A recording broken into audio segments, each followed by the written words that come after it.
Olá, pessoal! Bem-vindos ao podcast Liderança e Inteligência Emocional. Hoje, a gente vai refletir um pouco sobre a importância da inteligência emocional no mundo corporativo e como as emoções influenciam as nossas decisões. Eu sou a Gabriele e estou acompanhada com os meus colegas aqui, Cecília, Luana e Henrique. Para isso, temos o prazer de receber a Kátia. Ela é gerente de Customer Service na Seara Alimentos. Bem-vinda, Kátia. Muito obrigada. Kátia, antes da gente entrar no tema, a gente gostaria que você se apresentasse e falasse como você começou a trabalhar com a liderança. É um prazer, pessoal, fazer parte desse bate-papo. É um grupo jovem interessado num tema tão latente, né, na atualidade. Eu comecei na Seara bem menina, né? Completei esse ano 22 anos de empresa. E foi interessante acompanhar essa trajetória, porque até pouco tempo a gente não ouvia falar tanto sobre inteligência emocional, né? E de 5 anos para cá, aproximadamente, isso tem ficado muito evidente ao ponto da gente entender que no dia a dia, às vezes, um currículo pode ser muito bom, a formação ela pode ser excepcional, o colaborador pode ter um idioma, dois, mas se ele não conseguir dominar suas próprias emoções, ele pode colocar tudo isso a perder, né? Então, é aí que entra a inteligência emocional, né? Então, isso tem sido bastante tratado nas empresas todas aqui também, e eu, particularmente, dou uma importância bastante grande a esse tema, e no que eu puder contribuir aqui para o que vocês buscam, eu estou à disposição. Top! Kátia, na tua visão, o que diferencia um bom líder de um líder excepcional? Olha, eu acho que um bom líder, hoje em dia, ele não consegue se destacar, né? Eu acho que hoje a gente precisa de líderes excepcionais, e esse líder excepcional, ele precisa entender exatamente isso que eu acabei de comentar com vocês, né? Não se pode mais buscar pela capacitação técnica apenas, né? A capacidade emocional, ela é muito importante. E se nós temos líderes que conseguem captar isso, né? A gente vai, com certeza, a gente vai inspirar os times, vai conseguir ter times entendendo a importância da inteligência emocional, porque a inteligência emocional, a primeira vez que ela foi falada, ela nem tinha esse nome, ela foi denominada como inteligência social, né? Só que, ao passar do tempo, ficou claro que não era só na sociedade que era importante conseguir dominar, né, as suas emoções.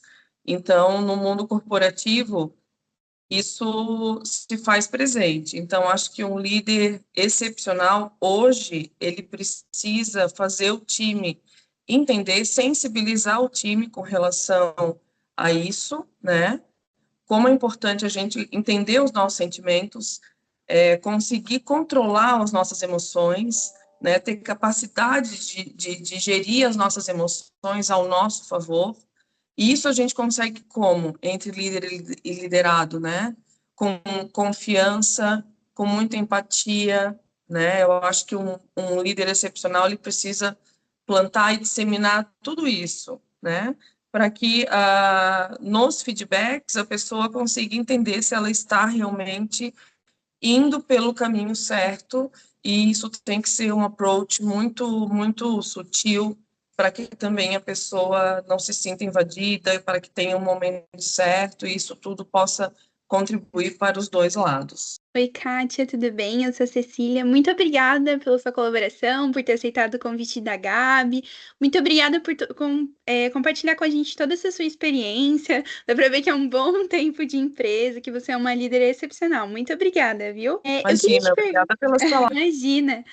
Eu queria te perguntar, qual foi o maior desafio que você enfrentou como líder e, assim, usando a inteligência emocional para ajudar a superar a situação? Bom, no mundo corporativo a gente sempre ouve que a gente precisa separar muito a vida pessoal da vida profissional, né? E isso ao longo da minha trajetória, isso já é uma coisa bastante automática, né? Como a gente está fazendo um bate-papo super à vontade, talvez se fosse num outro fórum, talvez eu respondesse de uma forma um pouco diferente, mas eu vou responder a primeira coisa que veio à minha mente, tá? No ano retrasado, no mesmo ano, eu perdi a minha mãe e a minha avó, num período de 8 meses de diferença uma da outra, e as duas de maneira muito repentina, os dois alicerces da minha vida, né? E o mundo não para, um pós-pandemia, nós batendo recordes aqui na exportação, o time mudando, precisando contratar pessoas, avaliar perfil, fazer entrevista, e aí, né? Então, eu precisava trazer a inteligência emocional ao meu favor.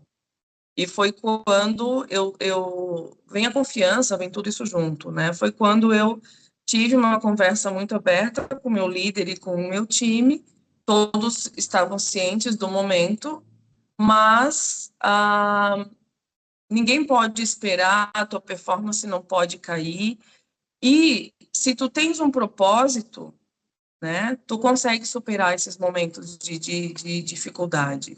O meu propósito e os nossos propósitos, né, eles sempre precisam ser maiores do que qualquer provação que a gente passa, né? Porque só assim eu vou conseguir me manter motivada, entender que eu preciso continuar disseminando o que eu acredito, respeitando os profissionais, ouvindo, né, no que eu preciso melhorar, enfim. Foi pensando no meu propósito, né, que pega um pouco disso tudo, que eu ergui a cabeça, né? Eu acho que as pessoas que são as nossas referências, elas deixam um legado, assim como a gente quer deixar, né? E o legado da minha mãe e da minha avó foi sempre de muito empoderamento, né? De não baixar a cabeça, de não desistir, e com muita inteligência emocional, né? Eu consegui equilibrar tudo isso, porque não é fácil, e bater todas as metas, deixar o time motivado, não deixei a tristeza bater no nosso dia em nenhum momento, e a gente conseguiu, com certeza, colher os nossos maiores frutos, né? Porque o nosso propósito de ser melhor naquilo que nós fazemos com o que temos, com as condições que temos, né? Fazer do limão a limonada, como eu sempre falo, foi maior, né? Então, eu acho que isso reflete e traz um pouco ao tema, liga um pouco ao tema aqui que a gente está falando, o grande desafio, um dos maiores desafios mais recentes que eu passei na minha trajetória. Muito obrigada, Kátia. Foi uma experiência e tanto, hein? Sinto Pois, muito pela sua perda, mas fico admirada com como você conseguiu enfrentar toda essa situação, colocar a empresa à frente, continuar assim. Nossa, parabéns, viu? Impressionada. obrigada. Obrigada. Eu também queria te dar parabéns, Kátia. Não deve ter sido uma situação fácil, né? E a tua inteligência emocional foi primordial nessa situação. E parabéns também pela tua abertura com o time, né? Com o teu chefe, porque muitas vezes tem pessoas que guardam para si, né? E acaba atropelando as coisas e daí começa a dar tudo errado. Mas parabéns. Verdade. É admirável. Obrigada. E a gente consegue, né? Eu acho que todos nós conseguimos, né? Eu acho que a gente precisa, antes de mais nada, entender o nosso potencial, entender que a gente não consegue nada sozinho, se abraçar, né, com quem está perto nessas horas e buscar um objetivo comum. Eu acho que isso move montanhas mesmo. Boa tarde, Kátia, tudo bem? Tudo bem? Então, Você você é o poderia. bendito das mulheres, Henrique? Eu mesmo, Muito bom. obrigado. Mas então, você poderia compartilhar com a gente uma experiência onde a sua liderança, a sua inteligência emocional fizeram uma diferença significativa? Diferença significativa. Sim, eu acho que enaltecer as fortalezas dos pares, dos colegas no ambiente de trabalho é uma tarefa prazerosa, é uma tarefa, digamos que fácil, né? Se tu tens uma maturidade, uma inteligência emocional ok, uma abertura legal com o teu colega. O difícil é tu levar para um colega uma oportunidade de desenvolvimento, ou um feedback negativo, como algumas pessoas falam, né? Eu acho que eu consegui, em dois exemplos, eu vou falar mais detalhadamente a respeito de um. Assim que eu assumi, aqui nós temos blocos, né, continentes, assim, no mundo de atendimento, em todo o mundo. E hoje eu cuido da fatia de toda a Eurásia e Américas. E assim que eu assumi a regional de Eurásia, que eu bom, ao longo de 22 anos, né, não sei se alguém aqui tem alguns talvez tenham menos do que essa idade do que eu tenho de empresa, né? Mas eu costumo brincar que quando eu entrei, aceitava um trabalho infantil, né? Para vocês fazerem uma conta aí da minha idade e não me prejudicarem, né, pessoal? Por favor. Mas eu já fiz Ásia, MENA, todas as regionais, né? E quando eu assumi a Eurásia, eu tinha um colega que era o Leonardo, e ele era muito bom tecnicamente, mas ele não tinha inteligência emocional. Por quê?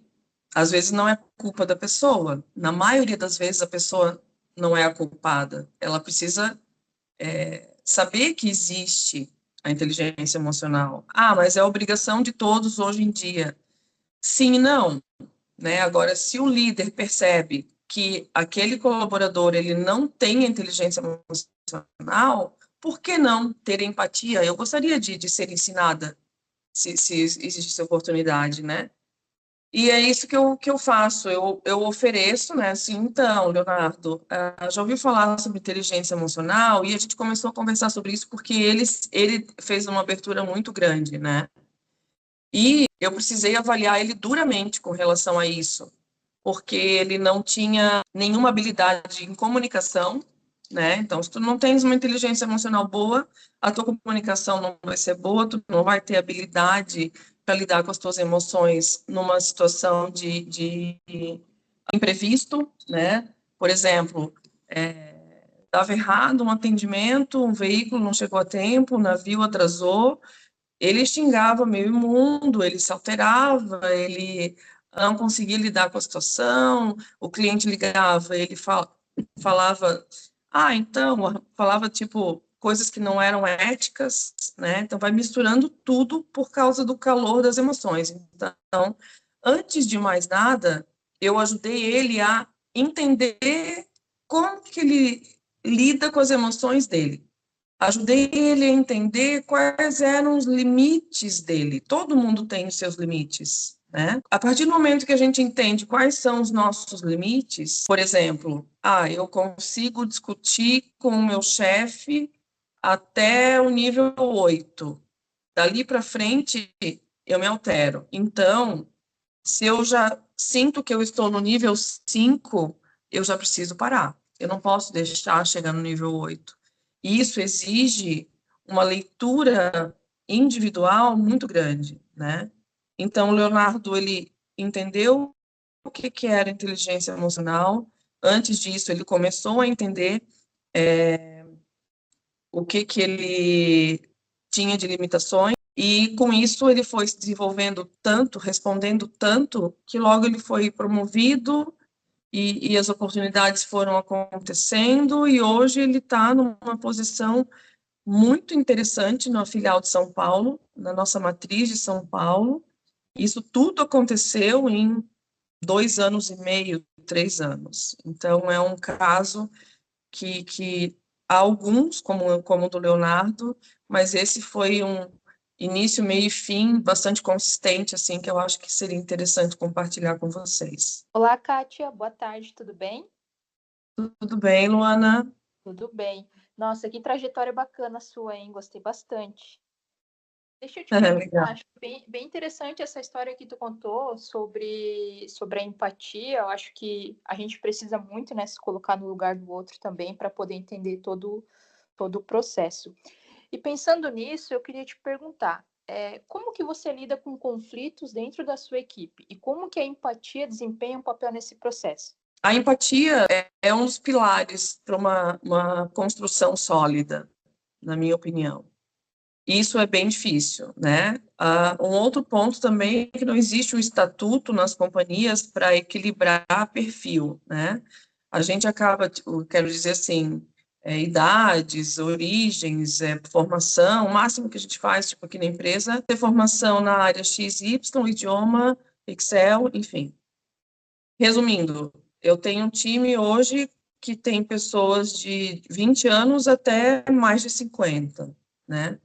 E pessoas que nasceram na região, não nasceram, então, assim, as diferenças, elas são imensas. É muito mais prazeroso e agrega muito mais trabalhar com uma equipe bem variada, diversificada assim, do que com uma equipe muito homogênea. Mas as pessoas precisam entender os limites de cada um e a empatia ela tem que estar presente. Então, nós fazemos eu sempre gosto de fazer com os meus times um contrato. Um contrato assim como a gente está fazendo aqui. O último que a gente fez foi mais recente, mas nós fizemos um via Webex também, via videochamada na pandemia. E ali nós construímos juntos, por exemplo, o que a gente precisa para conseguir se conectar mais? O que a gente não pode aceitar no nosso dia a dia?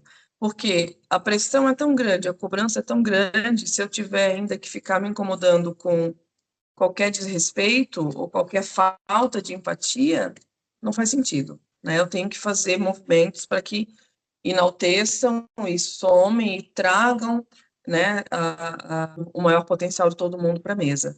E isso a gente fez. Então, ali a empatia é o primeiro deles, né? Então, algumas pessoas não sabem o que é empatia, né? Então, eu trabalho bastante essa palavra.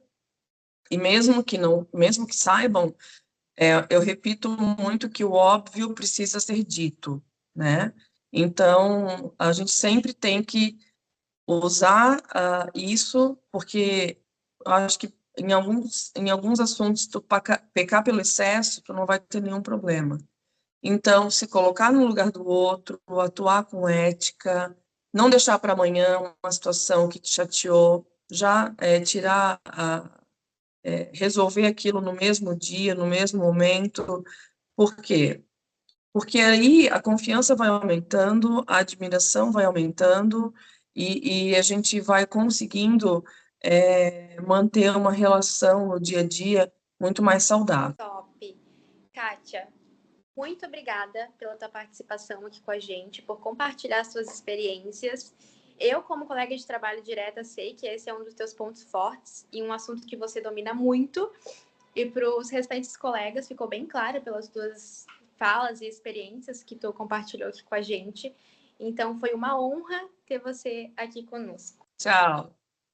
Tchau!